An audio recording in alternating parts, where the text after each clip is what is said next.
Dear students, my name is Hashil Tribe Abdallah. I'm the head of department in the Civil and Criminal Law Department, and also I will be dealing with you in the course Criminal Law and Procedure, which is OLW 102. This course mainly divided into two main parts. Part 1 is criminal law, and the part 2 is criminal procedure. In the criminal law, there are 3 different knowledge areas. These are knowledge area 1, knowledge area 2, and knowledge area 3. Part 2 of the subject will be criminal procedure, which will comprise knowledge area 4, knowledge area 5, and knowledge area 6. Starting with knowledge area 1, we shall be dealing with general introduction of criminal law. Knowledge area 2, we will discuss general principles of criminal responsibility and valid defenses which may exonerate criminal responsibility to the offenders. And knowledge area 3 will deal with selected offenses. As known, there are so many offenses. To deal with them in one course, it's a bit problematic. Therefore, there are selected offenses to which, if you will get important and salient ingredient features for each and every offense, you will be in the position to determine as to whether or not a criminal act has been committed by a particular person or not. These being 3 knowledge areas will cover a criminal law. The rest part, which will be criminal procedure, will comprise knowledge areas 4, 5, and 6. In knowledge area 1, to which we are responsible to discuss general introduction to criminal law, we will discuss 3 main aspects. 1, what is criminal law? 2, what are the main differences between criminal law and civil law? And lastly, we need to appreciate and to see the sources of criminal law in our jurisdiction. You can't see the criminal act, or you can't appreciate whether the offense has been committed or not, except you know what criminal law is and what are the parameters to which one can say this is criminal law and this is not a criminal law. Generally, criminal law is a part of public law.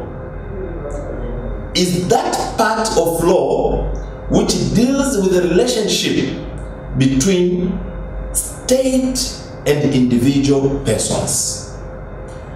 Civil law, it deals with the people intercede, the relationship between a person and a person, duties, rights between one person and another person.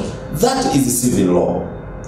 A criminal law, once you deal with a criminal law, is that branch of law dealing with the relationship between a state and an individual person. In the sense that rights of an individual person towards the public is regulated by criminal law. Whatever the state say, this to be done, and once a person did contrary to what law states, to what law regulates, a person is tempted to commit an act which is forbidden by the law. And once committed that act which is forbidden by law, then that person is in breach of the criminal law of the particular state, of a particular country. The structure of criminal law is to discourage and prevent certain types of conduct or actions or omissions in a given society.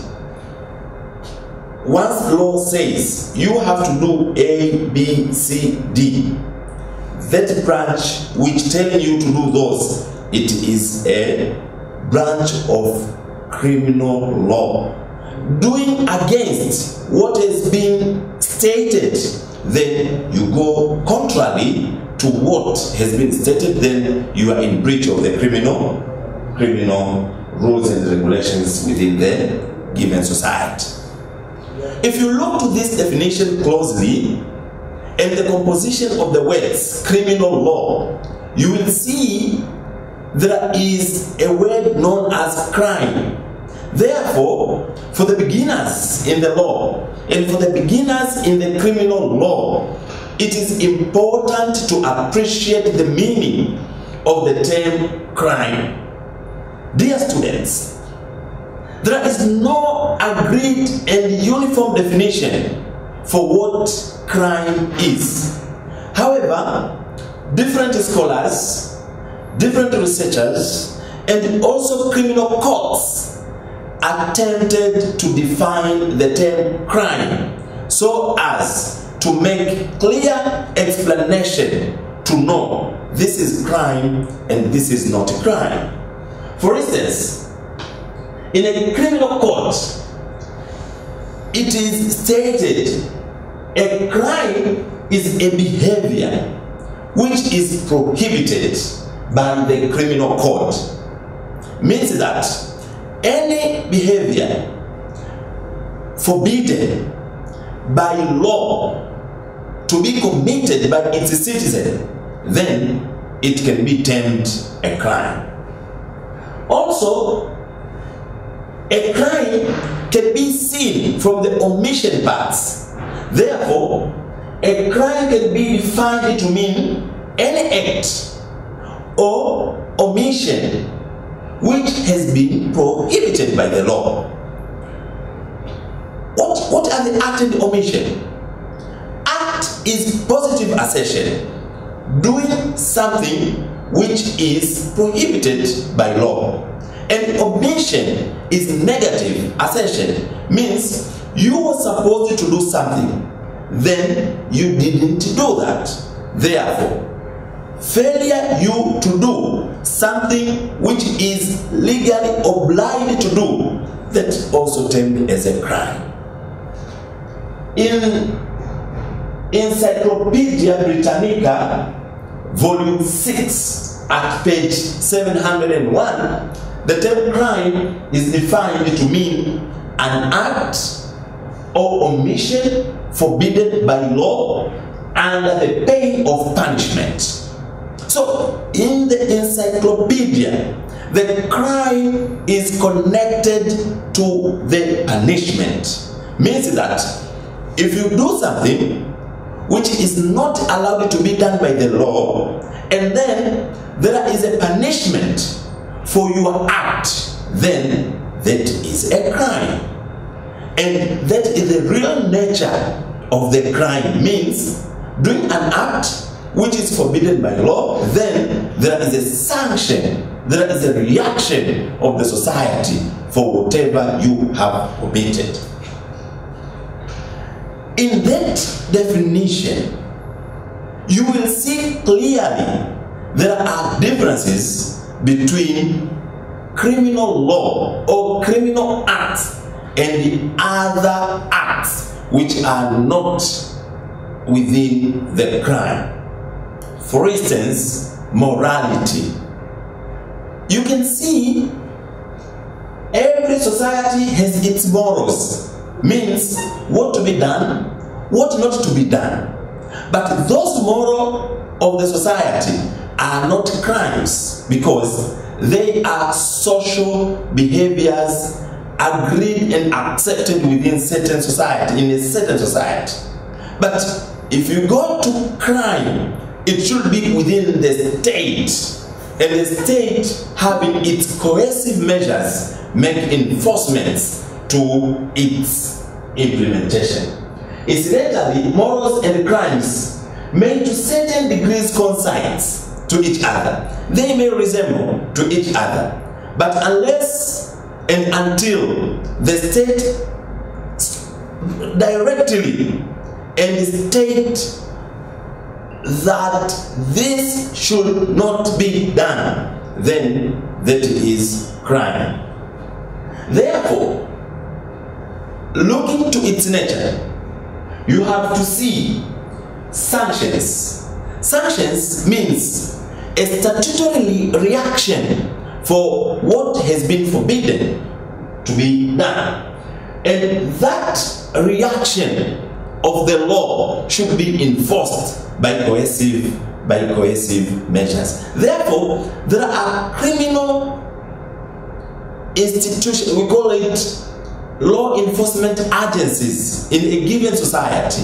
And those law enforcement agencies in a given society are the one which put into the motion enforcement of the criminal law in a given society. In our case, in the United Republic of Tanzania, we have state organs like police force, like prison department, like the Office of Director of Public Prosecutions, like a judiciary. These are mechanisms, these are offices, these are organs to deal with criminal law in our nation.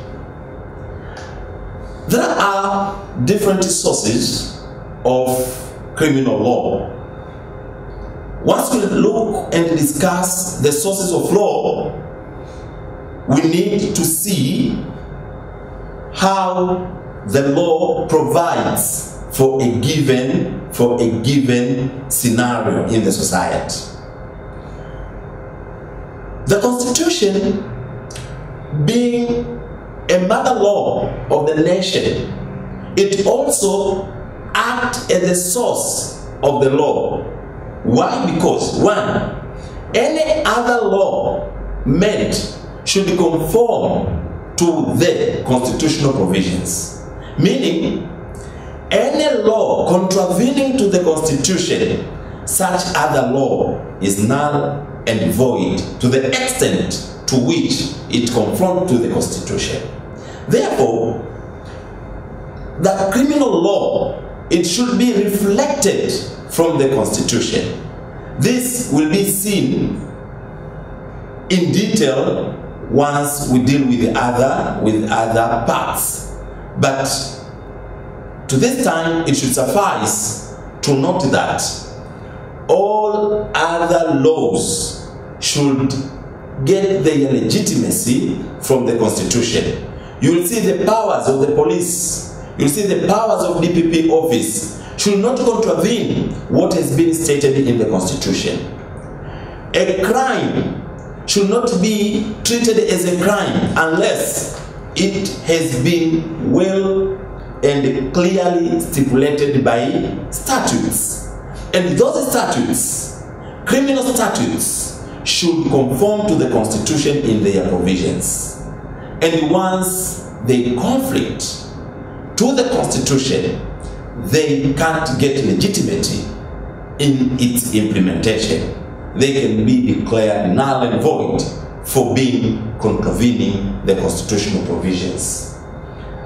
We have statutes. Statutes are the laws enacted by the Parliament. From the Constitution, there are state organs.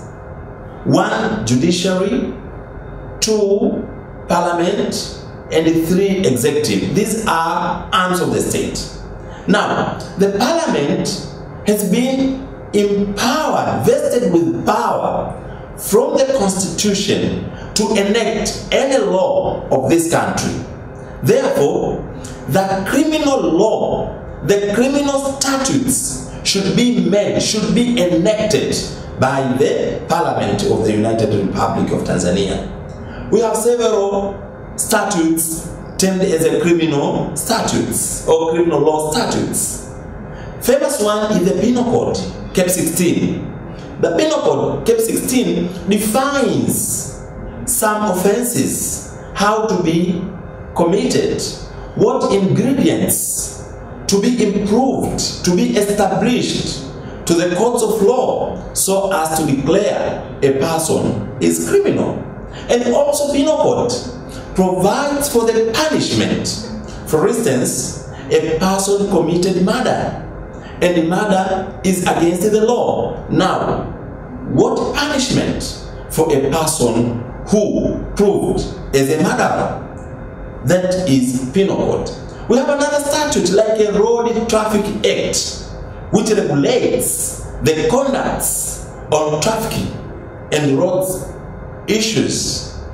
We have another criminal law statute like Immigration Act, which regulates how a person can enter in Tanzania from other jurisdictions. There are several criminal law statutes which is made directly from the Parliament.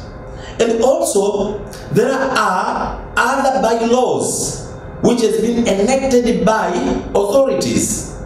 Dear students, you will come to learn later that despite the fact that the Parliament has been vested with the power to make laws, other agencies like ministers, like regional commissioners, like bodies of municipal bodies and whatever, they also be vested with power to make laws, orders and regulations in specified areas, and those laws may lead to criminal acts, and then they may prohibit some acts, and they may term those acts are criminals, and those also are sources of criminal law in Tanzania.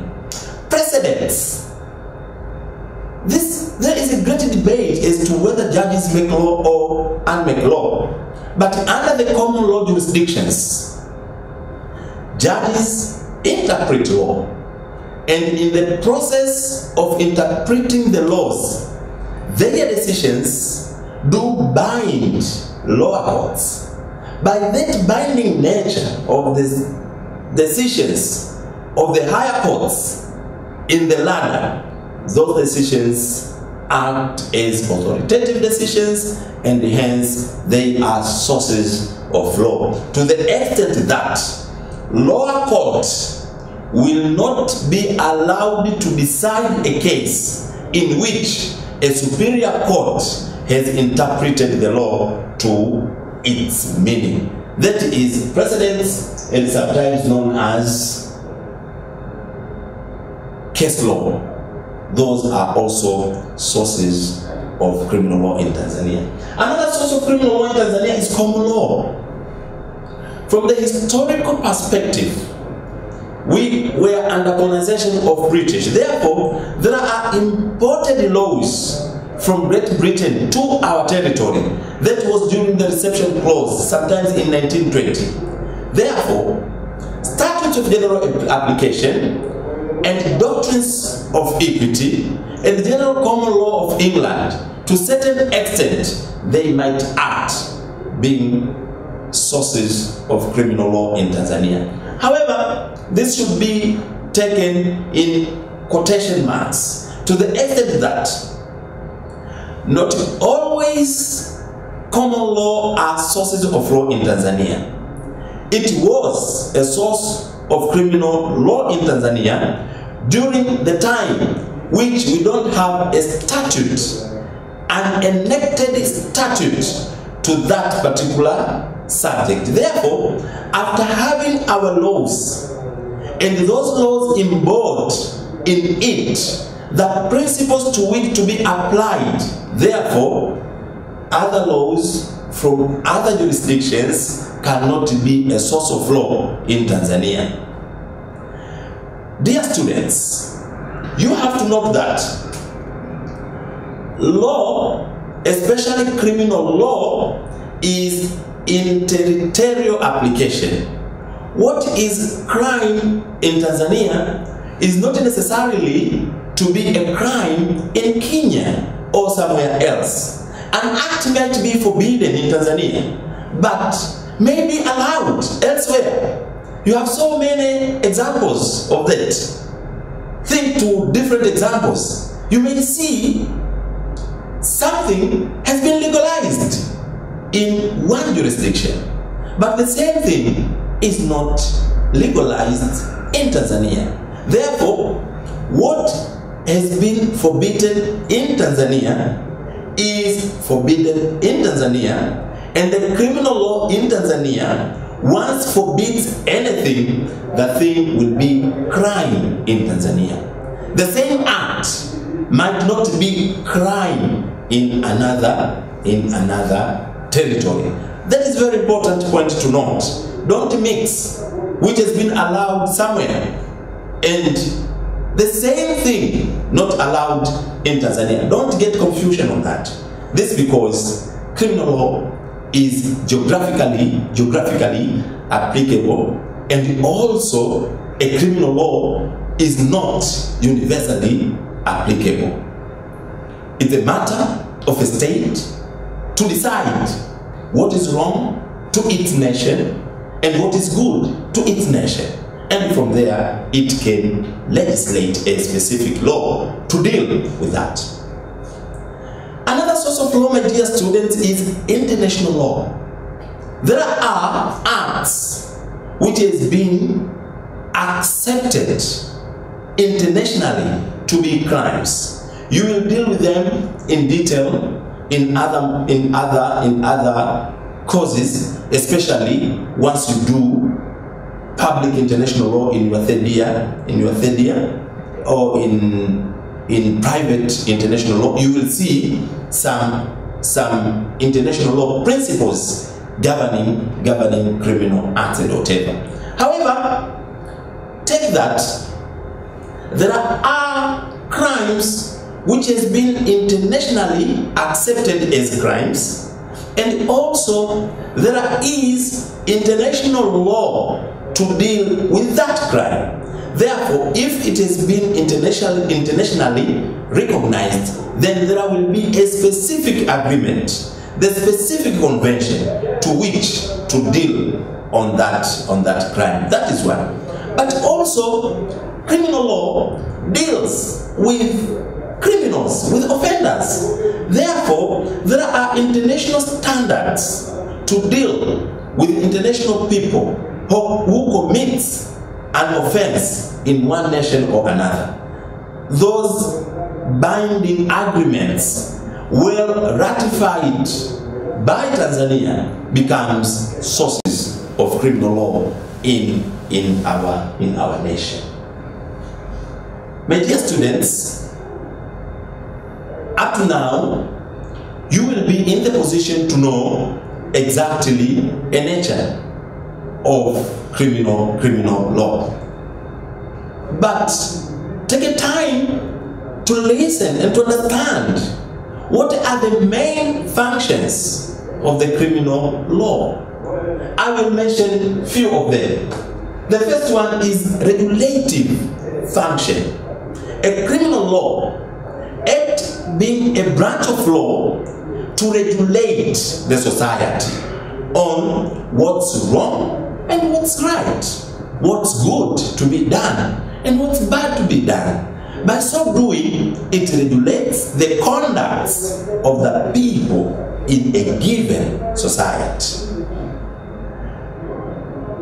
And this regulation role of the criminal law is taking part using different approaches in different time. As you remember, our nation, our society passed different stages in its development. from primitive communalism to the capitalism. Therefore, how to regulate the conduct of the people in a given society, it was very important to have a certain mechanism to regulate those people on what to do and what not to do. Another function of the criminal law is the stimulation function. It stimulates people in a given society to do what's to do and what's not to do. For instance, the law discourages certain immoral and criminal acts. Therefore, in a way, people are stimulated to do what is good and what is accepted in the law. And that, what to be done, is vested, is directed by the ruling class in the society. And now we are looking for the arm of the state. Look to the parliament. The parliament, being one organ of the state, can say, we don't want poachers. We don't want poachers. Therefore, we legislate very punitive law to discourage that. By so doing, people will not go into poaching activities and will be stimulated to do other social economic activities. Another function of the criminal law is protective function. A criminal law protects the society from people who are wrongdoers. If somebody understands that this act is forbidden in this society, then a person can't go to do that. Think on robbery, housebreaking, murder, manslaughter, rape. If you see exactly the punishment for rape, life imprisonment or 30 years, not less than 30 years imprisonment. So a person himself is cautioned of not committing rape, and by so doing, ladies, girls, and others who might be victims for rape in a way are protected, and by so being protected, they can engage themselves in other social economic activities. Up to this is outlining, and this is a brief lecture regarding knowledge area 1 of the criminal law and the procedure. In a summary, this lecture discusses the meaning, what criminal law is. Then it discussed a nature, main differences between criminal law and the other branches of the law. Then a lecture discussed what we call sources of criminal law. It went to discuss constitution, criminal law statutes, common law, precedents, and international law being sources of criminal law. And lastly, lecture examined, though briefly, the main functions of criminal law. My dear students, until next time, which we will come to discuss principles of criminal responsibility, this is the end of first lecture.